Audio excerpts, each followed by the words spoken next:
Selamat pagi, senang sekali saya Rosmi Rahma kembali menjumpai Anda dalam program Redaksi 33. Kami akan menyajikan informasi penting untuk Anda dan berikut di antaranya. Partai Kebangkitan Bangsa melakukan penyelenggaraan kepengurusan di seluruh cabang di Kalimantan Timur. Tidak seperti biasanya, musyawarah cabang digelar di masing-masing kabupaten dan kota. Kali ini diadakan serentak dipusatkan di Kota Samarinda. Berikut informasinya. Dua lokasi musyawarah cabang Partai Kebangkitan Bangsa ditetapkan di Kota Samarinda dan Berau. Di Kota Samarinda berlangsung muskap 9 kabupaten dan kota, sedangkan di Berau khusus untuk muskap DPC PKB Berau. Akhirnya untuk muskap Berau terpilih secara aklamasi Sutomo Jabir sebagai Ketua DPC Kabupaten Berau. Sutomo Jabir adalah anggota DPRD Kaltim dari daerah pemilihan Berau, Kutim, dan Bontang. Ketua DPW PKB Kaltim usai berlangsungnya muskap serentak Sabtu 13 Maret lalu menjelaskan pelaksanaan muskap serentak sebagai strategi partai untuk menyusun program kerja politik jangka pendek maupun jangka panjang. Di antaranya adalah menghadapi pemilu 2024, di mana seluruh pengurus partai didorong dari sekarang untuk bekerja agar memaksimalkan perolehan kursi di legislatif semua tingkatan. Yang kedua, Kabupaten Berau itu tidak ada kursi dua kali pemilu, sehingga kita turunkan anggota DPRD PKB sebagai Ketua DPC PKB Berau, yaitu Haji Sutomo Jabir. Tapi kami tidak dalam rangka mengabaikan potensi kader. Ketuanya kita turunkan jadi sekretaris, jadi Ketua DPC yang lama kita turunkan jadi sekretaris DPC PKB Kabupaten Berau. Yang lainnya nggak ada perubahan, tetap seperti semula. Ya. Untuk evaluasi yang tadi Bang, untuk evaluasi jelas kinerja, prestasi. Artinya kalau Berau itu kan jelas tidak pernah dapat kursi dua kali pemilu. Kalau Kota Barat itu meskipun turun dari 2 kursi menjadi 1 kursi, tapi karena kebetulan ketuanya mengundurkan diri, jadi nggak ada kekuatan DPW untuk mempertahankan karena orangnya mau berdiri. Itulah yang membuat kita merelakan beliau untuk ditarik masuk jadi pengurus DPW PKB Kaltim. Beliau bersedia jadi wakil ketua DPW PKB Provinsi Kalimantan Timur. Ya. Kalau PKB Kutim sendiri kan hanya satu itu Pak. Hanya 1 kursi. Kutim. PKB Kutim itu dari dulu satu tetap, jadi tidak ada prestasi. Tapi masih kita anggap sebagai yang mampu untuk pertahanan kursi. Daripada 2 turun 1, 0 kursi dan 0 kursi, kan? Jadi Balikpapan juga begitu Pak ya. Bersama juga Balikpapan prestasi dari 0 kursi jadi 1 kursi, gitu kan? Makanya itu pertimbangan DPP. Sehingga tetap dipertahankan ketua yang ada menjadi Ketua DPC PKB Kota Balikpapan. Ya, dari besaran media, Balikpapan masih bicara soal Balikpapan kan prestasinya yang dari 0 menjadi 1, kemudian itu menjadi pilihan untuk menetapkan kembali ya. Iya. Dan target untuk kedepannya berapa kursi untuk di Balikpapan? Kalau target DPC PKB Kota Balikpapan, karena kebetulan Pengurus PKB memiliki target-target yang wajib dipenuhi, yaitu harus mampu meningkatkan popularitas dan elektabilitas partai, sehingga nantinya menuai perolehan suara pada pemilu. Target pemilu 2024 adalah PKB Kaltim harus mampu mengirim 1 wakilnya dari Kaltim menjadi anggota DPR RI dan meningkatkan jumlah anggota DPRD di semua tingkatan. Target politik PKB Kaltim dan semua DPC PKB Kalimantan Timur wajib meloloskan kader terbaiknya ke DPR RI. Kalau tidak terpenuhi maka semua mundur. Saya mundur dari Ketua DPW, selanjutnya mundur sebagai sekretaris DPW, dan Ketua DPC harus mengundurkan diri. Kalau tidak sukses mengirimkan kader terbaik ke DPR RI. Dan untuk target DPR Provinsi, kami targetkan minimal 6 kursi untuk DPR Provinsi.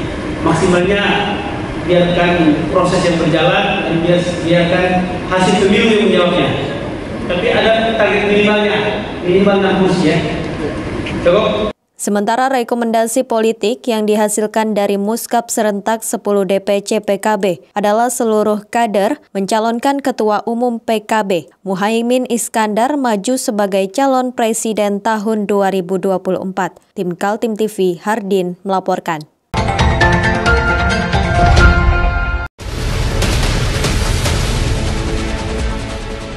Mari kita memerangi virus corona dengan mematuhi imbauan pemerintah, stay at home.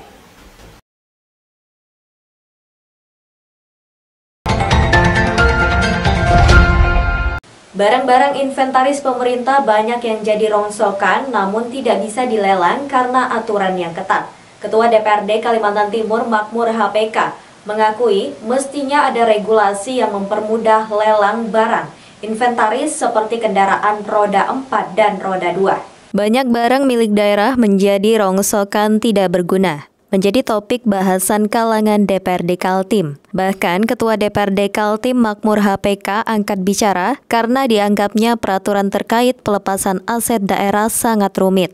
Makmur yang sebelum jadi anggota legislatif berada di pemerintahan dan menjadi Bupati Berau 2 periode, memahami betul bagaimana aset-aset pemerintah daerah seperti rumah, mobil, dan motor jadi terbuang percuma dan bahkan membusuk karena dibiarkan begitu saja.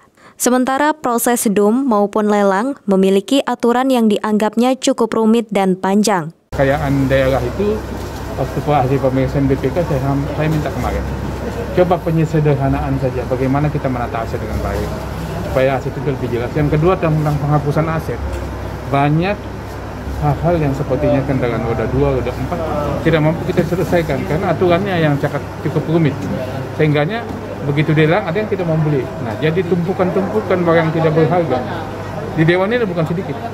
Nah, harapan saya ini bagaimana caranya nanti pemerintah provinsi koordinasi dengan BPK, penyederhanaannya saja, supaya nanti dengan mudah bisa dibeli dan tidak terlalu memberatkan. Karena aturan yang rumit, membuat banyak mobil dan motor jadi rongsokan. Dibiarkan begitu saja. Padahal, jika saja aturannya dipermudah, apakah melalui proses DUM maupun lelang, banyak juga para pihak termasuk para PNS yang berminat, dan uang hasil lelang masuk ke kas daerah. Usul Ketua DPRD Kaltim agar pemerintah Provinsi Kaltim bersama Badan Pemeriksa Keuangan melakukan terobosan hukum. Intinya agar bagaimana barang milik daerah bisa dilepas dengan cara dijual dan uangnya untuk kas daerah daripada dibiarkan bertumpuk tidak punya nilai. Penting begini, kalau saya berpikir, yang penting bisa tidak numpuk di tempat kita, itu bisa menjadi nilai tambah untuk kas daerah kita. Sederhanakan saja, ketimbang kita mempertahankan aturan yang ada, tapi sampai selesai pun aset itu jadi juga tidak punya arti apa-apa, bahkan satu persatu tercopot, hilang, tidak punya harga dan punya nilai apa-apun, karena sudah terlalu lama tidak mampu kita selesaikan dengan cara lelang atau memang lelang sekarang. Nah, ini yang maksud saya, bagaimana sederhanaan itu, kalau dulu memang diperuntukkan untuk pegawai atau pegawai negeri yang pernah memakai dan sebagainya, karena ini cukup berat, hingga ini tidak mampu untuk dibeli. Nah, maksud saya seperti ini, kita ada dua pilihan. Apa kita biarkan aset negara begitu saja hilang, atau bukan juga hilang, tumpuk begitu saja tidak punya nilai, atau yang penting punya nilai berharga untuk kepentingan, ada nilainya untuk kas daerah. Tim Kaltim TV, Heriman melaporkan.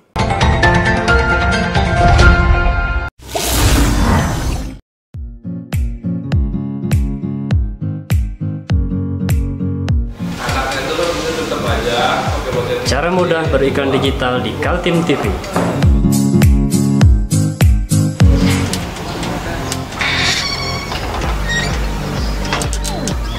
Yang pertama, jadilah sahabat Kaltim TV.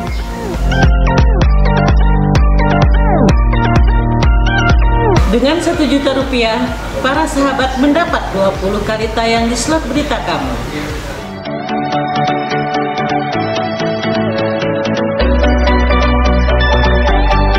Dengan 20 detik dapat menjangkau 20.000 penonton. Anda beruntung karena mendapat kesempatan perdana dari kami. Ayo jadilah sahabat Kaltim TV.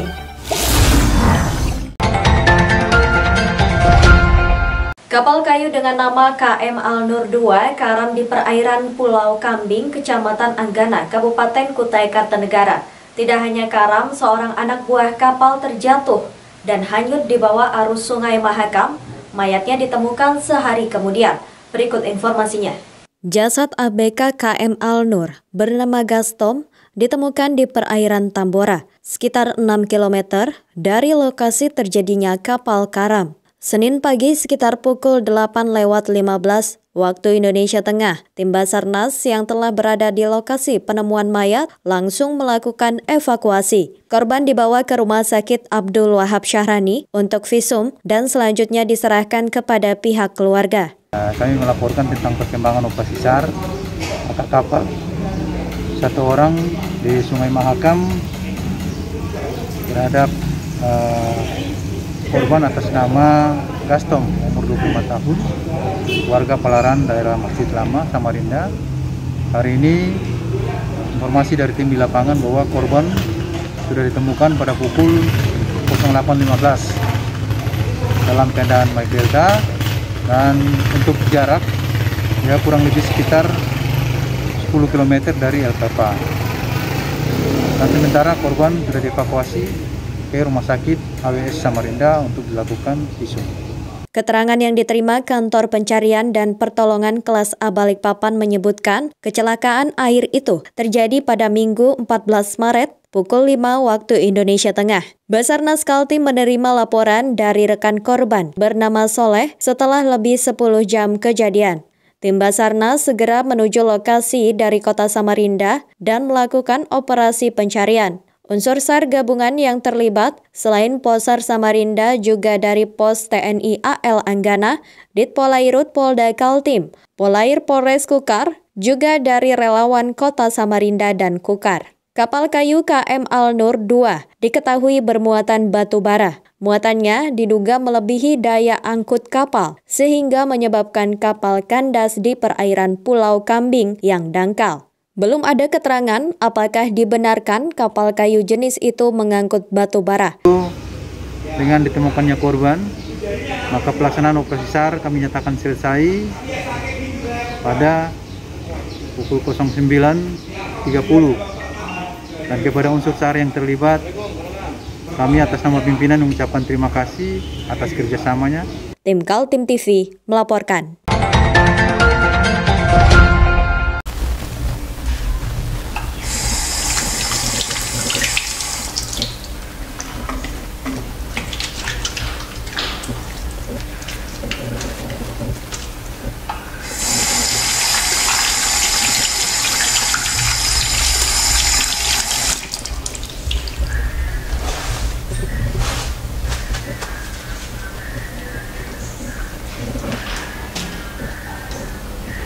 Meskipun di rumah saja, kita tetap selalu menjaga kesehatan, cuci tangan, menggunakan hand sanitizer. Ingat, mulailah dari diri sendiri. Informasi selanjutnya, apa kabar Diego Mikel, pesepak bola yang bikin harum tim kesayangan Urang Kaltim Borneo FC? Selama setahun tidak merumput di lapangan sepak bola, ternyata membuat ayah satu orang anak ini mengakui membuatnya jadi bete. Persepak bola nasional Diego Mikel kini sudah separuh jiwanya ada di kota Samarinda. Maklum saja, selain dia masih menjadi pemain andalan klub profesional Borneo FC yang bermarkas di Stadion Segiri Samarinda. Istri yang disunting setahun lalu berasal dari kota ini. Dia adalah Dea Ananda Boru Simatupang. Dari pernikahan Diego dengan Dea sudah lahir seorang anak perempuan yang diberi nama Ansaira Aisyah Michels. Lahirnya buah hati itulah yang membuat Diego bertahan di rumah karena tidak ada latihan maupun pertandingan sepak bola selama masa pandemi COVID-19. Ini seperti apa dulu? Nah, ini sudah 1 tahun nggak ada main bola. Kita baru main latihan ini, soalnya kita mau persiapan untuk Piala Menpora. Tapi kemarin ya selama 1 tahun pandemi ini cukup berat. Tapi ya alhamdulillah ada banyak rezeki juga. Ya, aman aja. Di Samarinda terus atau kemana gitu? Ya soalnya kemarin istri saya hamil, saya tidak bisa kemana-mana. Ya itu aja, saya di rumah terus juga ya, corona kan, kita mau kemana nggak bisa kan, soalnya di rumah terus kerja dari rumah, itu aja. Berarti selama setahun ini masa pandemi ini nggak pernah main bola, jadi rasanya itu seperti apa? Bosan aja. Bosan, kadang-kadang ya kita mau gila di rumah. Soalnya di rumah terus kan, saya belum pernah tiap hari di rumah terus, biasa kerja atau apakah di luar.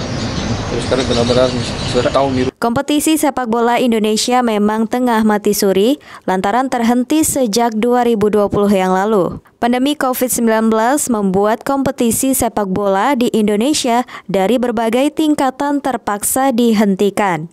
Namun setelah hampir setahun dihentikan, Persatuan Sepak Bola Seluruh Indonesia dan PT Liga Indonesia baru mulai membahas kemungkinan digelarnya kompetisi. Kabar itu tentunya menjadi kabar gembira bagi Diego Michels. Sepak bola? Ya. Kalau sepak bola ya semoga lebih bagus, PSSI makin lebih jelas, kompetisi lebih jelas, timnas lebih jelas. Terus untuk pandeminya ya semoga cepatnya semua bisa divaksinasi atau apakah biar semua kembali ke hidup normal lagi lah. Dan tidak ada korban lagi gitu. Tim Kaltim TV, Hardin melaporkan.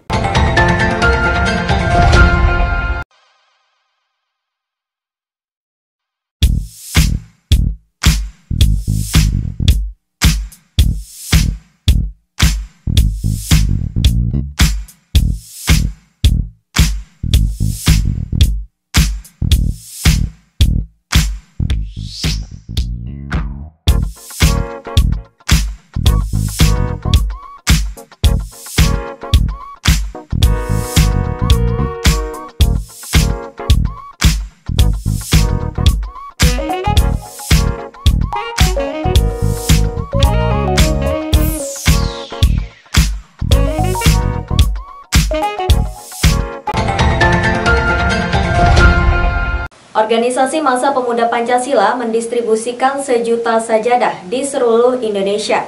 Program nasional itu mulai digerakkan di Samarinda, di mana pada tahap perdana dibagikan sebanyak 200 lembar untuk masjid dan musola serta pesantren. Bagi kalangan kader pemuda Pancasila, kalimat ini sudah akrab di telinga. Lebih baik haram jadah ke sajadah daripada dari sajadah menjadi haram jadah. Begitulah pemuda Pancasila, organisasi massa cukup tua di negeri ini. Rabu tadi sejumlah pengurus pemuda Pancasila Kaltim turun membagi 200 sajadah ke musola, masjid, dan juga pesantren di kota Samarinda. Program bagi-bagi sajadah ke tempat-tempat ibadah guna mendukung program nasional organisasi itu yang mencanangkan pembagian 1 juta sajadah di seluruh Indonesia. Kegiatan di kota Samarinda dilakukan jajaran Ketua Juhairi Iwan, Fauji Bahtar, dan Ketua Komando Inti, Mahatidana Manggata Simanjuntak. Tugaskan untuk mendistribusikan untuk tahap pertama ini sebanyak 200 sampai 300 unit lembar kepada 10 dan 15 masjid, musola, serta pesantren. Nah, berkaitan dengan hal tersebut, maka hari ini apakah nanti kita bagi, apakah nanti kita bersama-sama, tapi yang penting tolong didokumentasikan dan selambat-lambatnya sore atau malam itu sudah.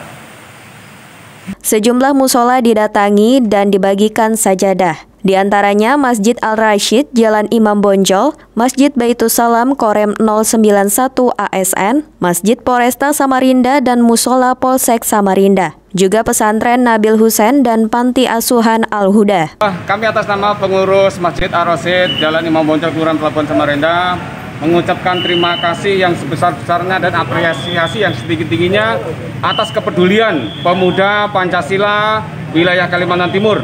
Ini adalah merupakan wujud wujud kepedulian pemuda Pancasila kepada warga masyarakat Kalimantan Timur, khususnya kepada pengurus-pengurus masjid yang ada di wilayah Samarinda. Terima kasih kami atas bantuannya. Oke, makasih. Kapten Fikri, Kabintal Korem, sekaligus ketua di Masjid Baitussalam Korem ini, dan pasti kami mengucapkan terima kasih atas bantuan yang sudah diberikan. Mudah-mudahan ini bisa kami manfaatkan untuk kegiatan ibadah prajurit Korem dan mendapat balasan yang setimpal dari Allah Subhanahu wa taala. Amin. Amin. Baik. Ketua BPPP MPW Pemuda Pancasila, Kaltim mengatakan, setelah pembagian tahap perdana di Kota Samarinda, rencananya akan dilanjutkan dengan pembagian sajadah dengan target tempat-tempat ibadah di seluruh Kaltim. Tim Kaltim TV melaporkan.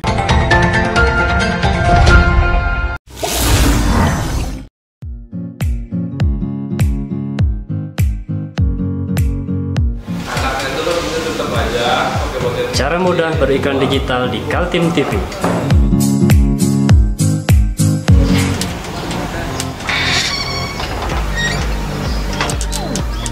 Yang pertama, jadilah sahabat Kaltim TV.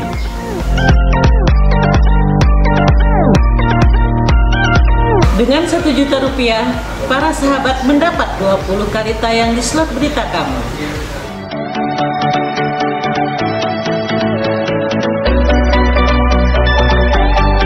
Dengan 20 detik dapat menjangkau 20.000 penonton. Anda beruntung karena mendapat kesempatan perdana dari kami. Ayo jadilah sahabat Kaltim TV.